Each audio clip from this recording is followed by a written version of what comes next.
4 kishidan hech qachon arazlamang. Otadan, onadan, aka-ukadan, opa-singildan. 4 narsadan Alloh taoloning panohini tilang. G'amdan, mahzunlikdan, ojizlikdan, baxillikdan. 4 kishiga bag'ritoshlik qilmang. Yetimga, miskinga, faqirga, bemorga. 4 narsani taqinchoq kabi taqib oling. Sabrni, halimlikni, ilmni va saxiylikni. 4 kishiga yaqin yuring. Muxlisga, vafodorga, ochiq ko'ngilga hamda sodiqqa. 4 kishidan uzoq yuring.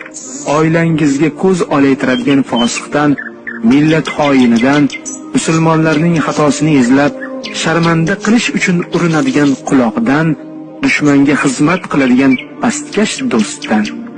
4 kishiga ishonmang.